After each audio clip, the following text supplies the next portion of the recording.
पलायन रोकथाम के लिए बनेगी अल्प, लघु और दीर्घकालिक योजनाएं। उत्तराखंड के प्रवासी नागरिकों के सुझाव भी किए जाएंगे शामिल। उत्तराखंड राज्य में पहाड़ों से हो रहे पलायन को रोकने के लिए मुख्यमंत्री पुष्कर सिंह धामी की अध्यक्षता में बुधवार को विधानसभा परिसर भराड़ीसैंण में पलायन निवारण आयोग की अहम बैठक हुई, जिसमें पलायन के प्रमुख कारणों पर चर्चा के साथ ही इसके निवारण हेतु बुनियादी जरूरतों को पूरा करने पर मंथन किया गया। मुख्यमंत्री पुष्कर सिंह धामी ने कहा कि राज्य सरकार पलायन की समस्या को लेकर गंभीर है और इसे रोकने के लिए कई योजनाओं पर कार्य कर रही है। राज्य सरकार ग्रामीण क्षेत्रों में रोजगार और आधारभूत ढांचे के विकास हेतु निरंतर कार्य कर रही है। शिक्षा और स्वास्थ्य सेवाओं को सुदृढ़ किया जा रहा है। स्थानीय स्तर पर सामुदायिक विकास कार्यक्रमों के माध्यम से भी युवाओं स्वरोजगार से जोड़ने का काम किया जा रहा है। पिछले 3 वर्षों में स्वरोजगार के क्षेत्र में विशेष फोकस किया गया है। इसको और अधिक प्रभावी बनाने की दिशा में निरंतर काम किया जा रहा है। मुख्यमंत्री ने कहा कि वर्ष 2025 तक उत्तराखंड को श्रेष्ठ राज्यों की श्रेणी में लाने के लक्ष्य पर सरकार काम कर रही है। पलायन निवारण आयोग द्वारा दिए जा रहे सुझावों को अमल में लाने के लिए संबंधित विभागों के माध्यम से ठोस कार्य योजना बनाई जा रही है। जनकल्याणकारी योजनाओं से ज्यादा लोगों को लाभान्वित करने हेतु प्रक्रिया का सरलीकरण किया जा रहा है। मुख्यमंत्री ने कहा कि राज्य सरकार ने ग्रामीण क्षेत्रों में पलायन को रोकने के लिए कई योजनाओं को लागू किया है।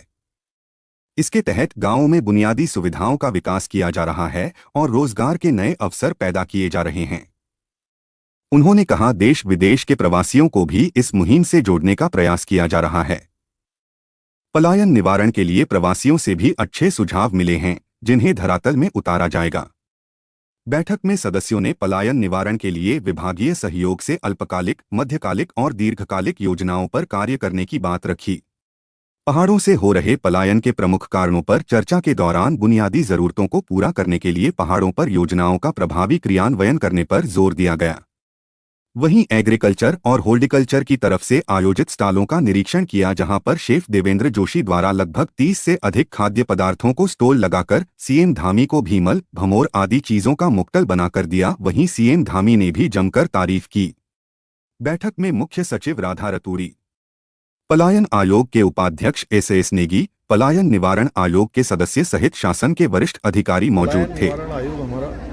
लगातार काम कर रहा है और पिछले 3 सालों के अगर आप आंकड़े देखेंगे तो स्वरोजगार के क्षेत्र में एक बड़ा काम हुआ है और स्वरोजगार रोजगार तेजी से बढ़ा है और पलायन रोकने की दृष्टि से भी ये काफ़ी सहयोगी हो रहा है राज्य के अंदर। उसको और प्रभावी बनाया जाए और ठीक प्रकार से जो उनकी रिकमेंडेशन है उस पर काम हो, उसके लिए काम हुआ है। आज हमारे जो लखपति दीदियाँ हैं, स्वयं सहायता समूह हैं, स्थानीय रूप से छोटी छोटी यूनिट के माध्यम से अपने उत्पाद बनाने वाले हैं, पूरे राज्य के अंदर से सभी लोग यहाँ पर आए हैं। उनके भी बहुत सारे सुझाव आए हैं और निश्चित रूप से उनकी जो सक्सेस स्टोरी है वो अन्य लोगों के लिए भी प्रेरणा है। जैसे 1 लाख से अधिक लखपति दीदियाँ अभी तक बन गई हैं। अनेक लोग स्वरोजगार रोजगार करके आज जहाँ स्वयं का उद्यम कर रहे हैं, रोजगार कर रहे हैं, अन्य लोगों को भी रोजगार से जोड़ रहे हैं। उनमें से जो सुझाव आए हैं कि कुछ और चीज़ों का सरलीकरण होना चाहिए, कहाँ पर कोई दिक्कत आ रही है, तो हमने वो सारी चीज़ें आज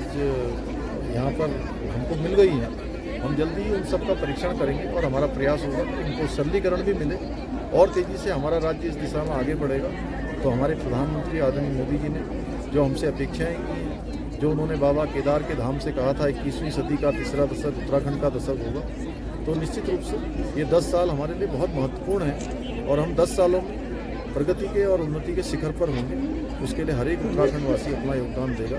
ऐसा आज सब लोगों से हम लोगों ने यहाँ पर एक संकल्प भी यहाँ ले रहे हैं। हम लोग ग्रीष्मकालीन राजधानी मुख्यमंत्री देखिए, भू कानून पर काफ़ी सारा काम पहले ही जो है श्री सुभाष कुमार जी की अध्यक्षता में जो कमेटी बनी थी उसने काम किया है और उसका हम लोगों ने क्रमवार रूप से आज जिस पर चर्चा हुई है और प्रारूप बनाने वाली समिति ने बहुत सारा काम किया है। पहले भी काफ़ी सारे सुझाव लिए हैं और किस प्रकार से हम उसको सही दिशा में लागू करें जिससे कि राज्य के अंदर जो ज़मीनों का दुरुपयोग हुआ है, ज़मीनें खरीद कर लोगों ने उसके प्रयोजन का ठीक प्रकार से उपयोग नहीं किया है और अनेक जगह पर जो शिकायतें आई उस पर अभी कार्रवाई भी हो रही है पूरे राज्य के अंदर। हर जिले से उसके पूरे प्रारूप मंगा लिए गए हैं, पूरे दस्तावेज आ रहे हैं और उन पर कार्रवाई स्वतः ही हो रही है। अब जल्दी ही चूँकि हमको भू कानून लाना है, लागू करना है, तो उसमें सभी के सुझाव बहुत महत्वपूर्ण हैं। आज हमने जो हमारे राज्य के बहुत अनुभवी और जिनका लंबा दीर्घ अनुभव रहा है और इस क्षेत्र में काम किया है, उन सभी वरिष्ठ हमारे जो सेवानिवृत्त हो चुके अधिकारी, उन सबको भी यहाँ पर बुलाया था।